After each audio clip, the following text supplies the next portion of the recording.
I want to tell you a story about a doctor who saw something just terribly wrong and absolutely refused to look away. This is about an 8-year fight to fix a really dangerous problem that was hiding in plain sight on pharmacy shelves all across India. Okay, just imagine this for a second. Your child is sick, you give them a medicine that you trust, something you believe is life-saving, but it only makes them worse. For so many parents, this wasn't just some bad dream. It was a terrifying reality. And that's really at the heart of this entire story. So our story kicks off in Hyderabad with a pediatrician named Dr. Sivaranjani Santosh. And she started noticing this really disturbing pattern in her clinic. Kids were coming in with diarrhea, which is common, but they were severely dehydrated, even though their parents swore they'd been giving them products that were clearly labeled ORS. And this really highlights the terrifying disconnect. I mean, parents expected their kids to get better. After all, ORS stands for oral rehydration salts. That's its job. But the actual outcome was the exact opposite. These drinks were making sick children even sicker, and Dr. Santosh knew she had to figure out why. Okay, so to really get what was going so wrong here, we have to look at the science. What was the critical difference between the real, life-saving formula and these, dangerous fakes? This chart just lays it all out, and it's pretty shocking. Just look at the sugar content. A real World Health Organization-approved ORS has a very precise, low amount of glucose. The fakes? Get this, they had up to 10 times more sugar. And at the same time, they had dangerously low levels of the essential electrolytes you actually need for rehydration. They were basically just sugary drinks masquerading as medicine. And all of that extra sugar was causing something called osmotic diarrhea. So instead of helping the body absorb water, the sugar was actually pulling water out of the body and into the gut. It was making the dehydration and the diarrhea so much worse. It wasn't just useless, it was actively harmful. And the stakes here could not have been higher. In 2016 alone, over 102,000 children under the age of 5 in India died from preventable diarrhea. These were deaths that could have been avoided with genuine ORS. So this wasn't just about some misleading labels, this was literally a matter of life and death. So armed with this knowledge, Dr. Santosh started her fight. But, as you can imagine, taking on multi-million-dollar companies and trying to navigate a super complex bureaucracy, well, it turned out to be a long, frustrating, uphill battle. Just look at this timeline. It shows you just how long this fight really took. It starts with her just seeing the problem in 2015. 2 years later, a lawsuit is filed.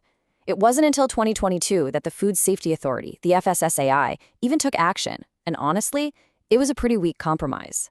The final, real victory didn't come until 2025. That's 8 years of just relentless persistence. So why did it take so long? Well, it was a whole web of obstacles. One of the biggest was this kind of regulatory black hole. Was this product a food, so it's under the FSSAI? Or was it a drug, which is under the CDSCO? This confusion basically let companies operate in a gray area for years. And on top of that, you had huge beverage companies fighting back, claiming they had a trademark on the name ORS. And the first policies that came out were just these weak disclaimers that really failed to protect anyone.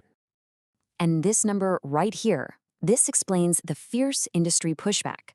By 2025, the market for these so-called ORS and electrolyte drinks was worth over 1,200 crore rupees every single year.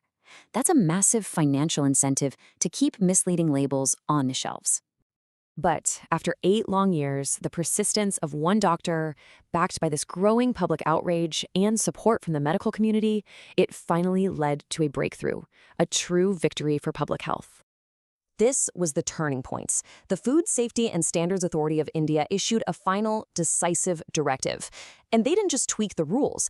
They completely withdrew all their previous orders and banned the term ORS from any product that didn't follow the strict World Health Organization formula, period. In this really emotional video, Dr. Santosh's reaction just said it all. After 8 years, the fight was over. The confusion on pharmacy shelves would finally come to an end. But she was also really quick to point out that she didn't do it alone. She credited all the doctors, the advocates, the parents, the influencers who joined her cause. And as she said, it was a victory for people's power. So the new rules are crystal clear and they have real teeth. Only genuine, WHO-compliant products can be called ORS. All the others have to remove the term immediately. And any violation is now officially considered misbranding, which comes with some pretty hefty fines. Look, this is so much more than just a story about a product label. It's a really powerful case study in consumer advocacy and public health. And I think it holds some really important lessons for all of us. So what's the big takeaway here? Well, first, question everything. Just because a product is sitting on a pharmacy shelf doesn't automatically mean its claims are true. Second, it pays to understand the basics. A little bit of scientific literacy is your best defense as a consumer. And finally, you have to recognize the power of advocacy. This story proves that one persistent, evidence-based voice can literally change a nation. In the end, it all really comes down to this. It's about trust. It's about protecting the most vulnerable among us. And as Dr. Santosh said, it's about making sure that when someone seeks medicine, they get help, not harm. This entire 8-year battle started because one doctor decided to question a trusted product. It really makes you wonder, doesn't it? What else is sitting on our shelves right now that deserves a much, much closer look?